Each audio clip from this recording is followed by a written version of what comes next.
But something will happen when I become the president. As soon as I take office, I will begin the process of moving the United States ambassador to the city of Israel as chosen as its capital.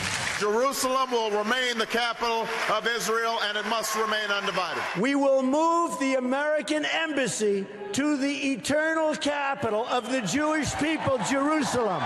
And we will send a clear signal that there is no daylight between America and our most reliable ally, the State of Israel. I can tell you that it was a very thoughtful interagency process. The president, I would say, is pretty solid in his thinking at this point.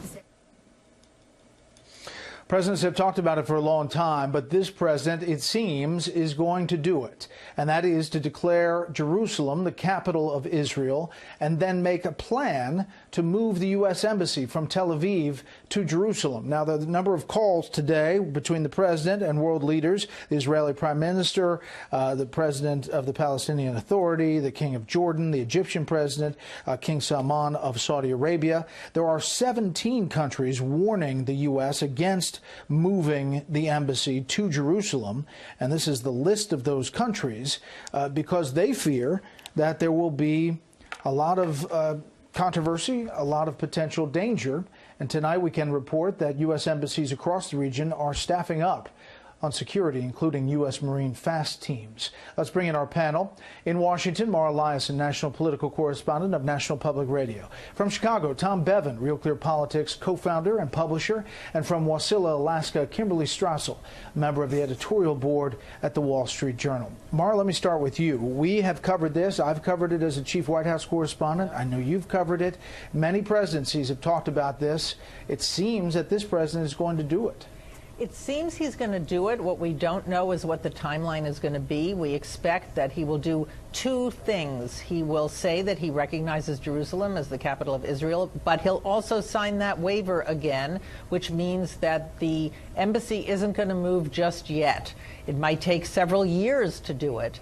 And the question is, given all those countries who are against this move, with the exception, of course, of Israel, the president will be fulfilling a campaign promise. He'll make his base very happy, conservative Christians, members of the Jewish community, but I don't know exactly how this increases the momentum for a Middle East peace deal.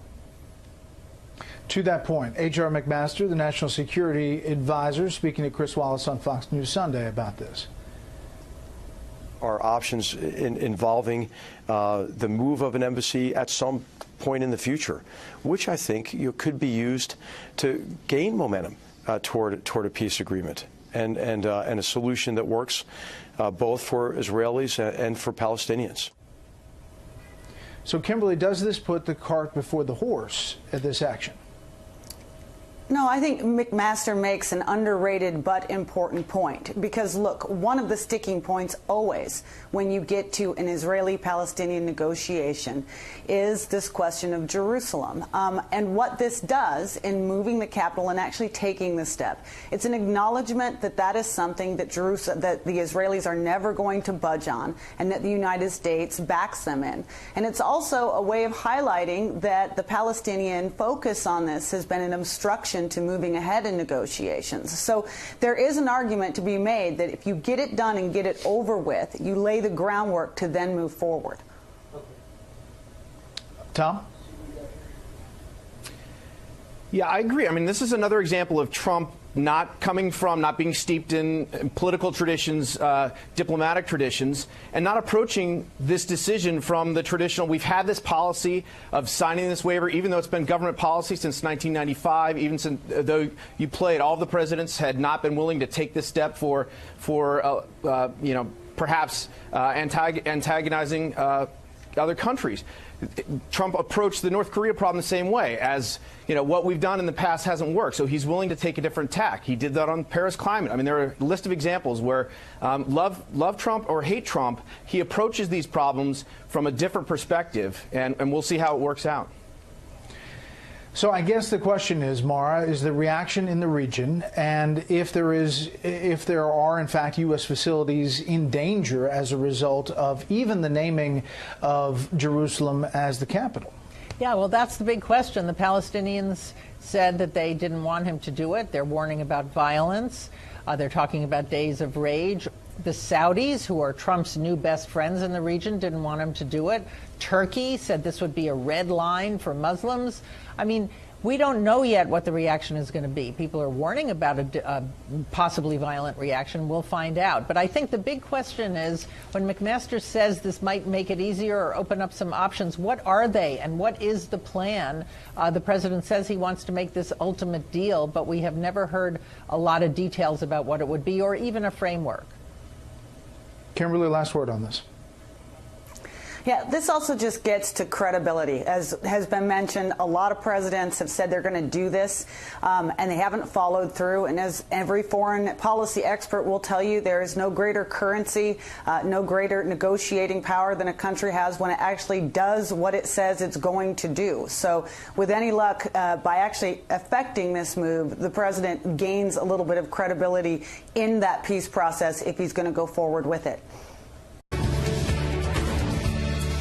Fake news fallout hitting ABC News after their chief political correspondent, Brian Ross, gives a faulty report on Michael Flynn. The network now suspending Ross for 4 weeks, also issuing this apology. We deeply regret and apologize for the serious error we made yesterday. The reporting conveyed by Brian Ross during the special report had not been fully vetted through our editorial standards process. But are there consequences? Are these consequences enough to counter fake news in the mainstream media? Here now to weigh in is the managing editor at Olympic Media, Katie Freites. Thanks for joining us this morning, Katie. Thanks for having me. So Happy let's Monday. start with this whole thing went down because he did cite a single anonymous source with this report. Right. Should we be able to do that? A single anonymous source?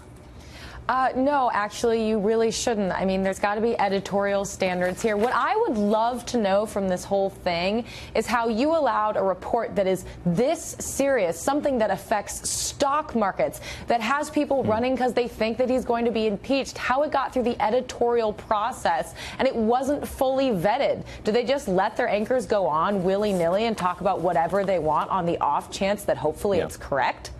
Well, and Katie, I just want to delineate for people exactly what was said here and why it was such a big deal. You've got this investigation for over a year now into collusion with Russia. Ross's report said that basically that there was a source that said that he told Flynn to go to the Russians while they were in the candidates, while they were in the election process before Donald Trump, before the election.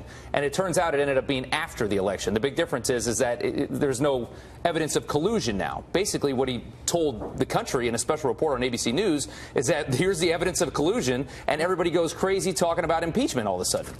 It's amazing. You're absolutely right. And this is a monumental difference between a candidate reaching out to Russia and President-elect Donald Trump reaching out to Russia. One of them is perfectly normal. You're going to be reaching out to folks to get to know them if you're president-elect and you're going to become the president of the United States. And that distinction in this report, that error, you're absolutely correct, is enormous. And you've just got to wonder, it's not just Brian Ross. What editorial staff gave this the go-ahead? What person said that Brian Ross, and this isn't the first or the second or the third time something like this has happened with Brian Ross. At what point did the editorial staff just say, yeah, we trust him to go do this without any secondary or third vetting?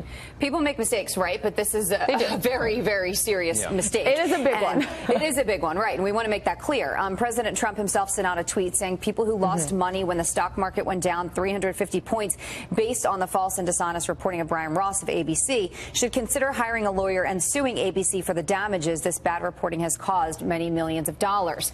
Do you think ABC is doing enough? Man, so I've said this a lot. I'm not a big fan of Trump's tweeting. I personally think in issues like this, litigation, lawsuits, he should probably be staying out of it. But it does not help the image of the press right now, of fake news, of them pushing out stories to attack Trump only to attack Trump because they don't like him. So I think image-wise, this is a really huge blow to the press right now. Well, the president does call sometimes stories that end up being true as fake news, but in this one, he really was validated for a lot of his opinions on the media. This was a really, really bad one. All right, Katie, thank you so much.